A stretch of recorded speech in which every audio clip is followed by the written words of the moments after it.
Hey everybody. So I'm going to demonstrate a skill in the kitchen that everyone needs to have, especially in these times when you don't really know what you're going to find in the grocery store.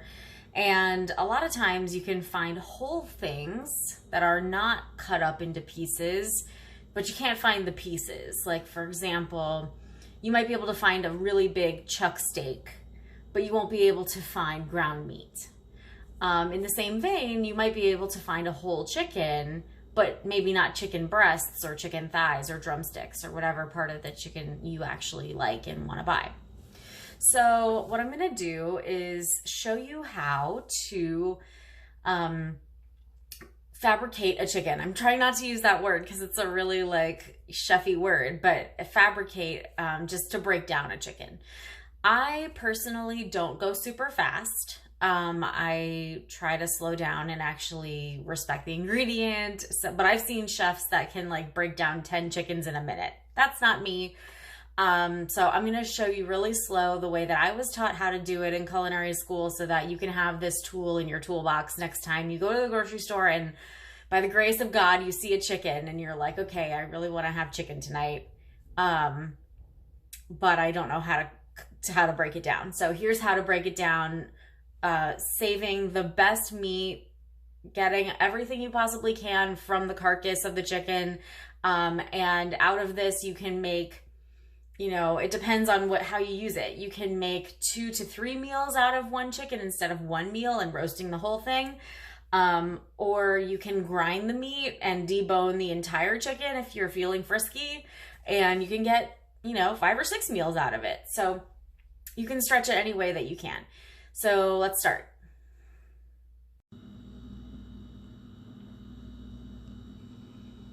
Okay, so we have our chicken here. It's dry, and there's a lot of drama in the cooking community about whether or not you should wash your chicken after you take it out of the packaging. I do, and the reason is, personally, I don't like that the chicken has been in its own juices in that vacuum seal. And personally, I feel like there's a smell associated with the vacuum seal. So I personally wash my chicken inside and out, remove the giblet package, and dry it. So, and why do I dry it with paper towels? Well, the dry chicken is just a lot easier to handle than a wet chicken. So the kind of knife that you use doesn't really matter. I'm using a boning knife. It's hilarious, I know, haha, boning knife. It's flexy, as you can see, it flexes, and this just helps you get around sort of like the bones, but you can just use also, I also have here an 8-inch chef's knife that I also use, but I'm gonna go ahead and use the boning knife since I do have one. So the first thing I like to do is remove the leg and the thigh. So start here in this crease between the breast, this is the breast, and this is the leg, and then the thigh is underneath. So start here in the crease, and you just kind of pull it away and look at the crease here and just make a incision with your knife. So now you can see that it's kind of natural. I mean, the chicken, it sort of knows where your knife should go. So you see that already I've made literally one cut, and already this leg and the breast are separate. So what I just need to do is just long strokes and just follow where you can see the thigh and the breast separate. So I'm getting to the joint here, and okay, I was gonna say, for any of you guys that are squeamish, this is kind of gross, but this is just the way it is. So this joint here is where the bone is the hip bone basically of the chicken. So I'm just gonna cut. And what I did was, you couldn't really hear it, but it's separated. So this is the ball and this is the socket of the chicken's hip joint. So I kind of pull it away, and you're gonna hear the noise when it separates. It's, again, kind of gross, but you just go around it, and there's your chicken thigh and leg. That's what you just need for this. So you can, if you want, separate the thigh and the leg. I generally don't. I like to roast them all as one serving. So I'm gonna leave this the way it is. And then you'll just do the same thing on the other side. You'll see that it starts to pull away just like the other side. Just long strokes. Same thing that you would do with your chef's knife. And then, let me see if I can do it for you. Okay, so that was gross, right? So here's the ball and there's the socket of the joint. And you're just gonna take your knife and cut. I like to lift it up because you can kind of see a little bit more. You get to see the ball and socket and know where to go. So just cut around. So there's our other leg and thigh. Okay. All right. So now I like to do the breastbone before I get to, well, actually, let's do the wings first. So here we have the wings. And again, just like the thigh, we just cut right here in the joint.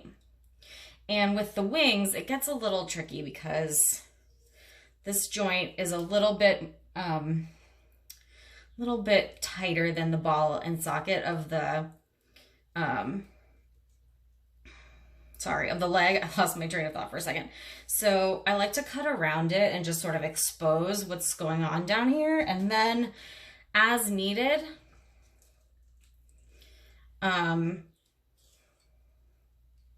make any incisions that are needed. So let's see. Okay, there's the ball and socket. I can feel my knife going through it. And around, just like make little cuts around. You can see the wing coming out, and so there we go. So now we have this wing piece, okay? The other side, let's do the same thing. You just go around.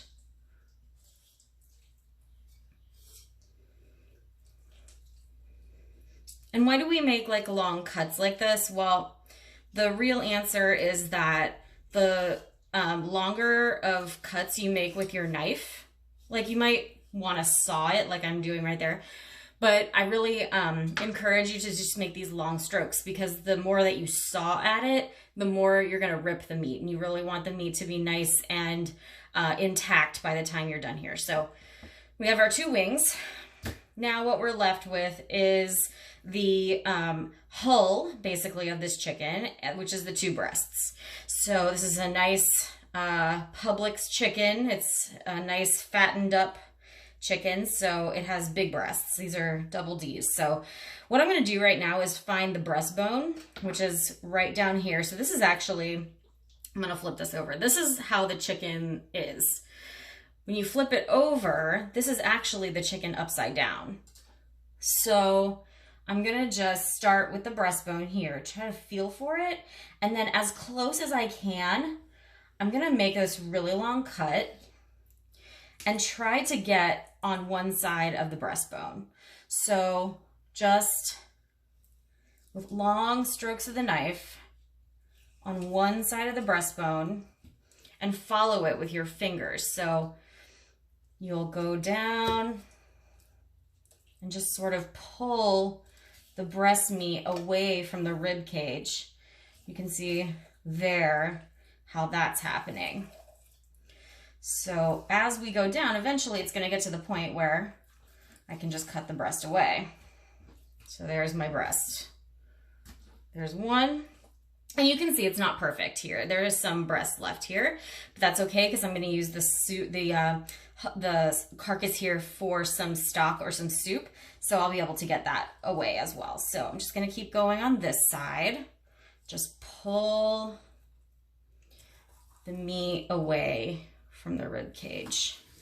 Long, nice strokes. There we go. Now that's it. So we have now this chicken carcass. We have, it's like literally there's nothing on it. There's like a little bit of meat left, which will be fine if I make soup. I'll just boil this for about an hour or two with some aromatic herbs and some celery and onion and carrot and make a nice stock out of it.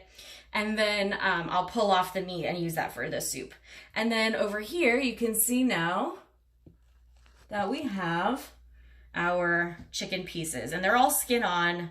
Guys, cook your meat with skin on. It's so delicious.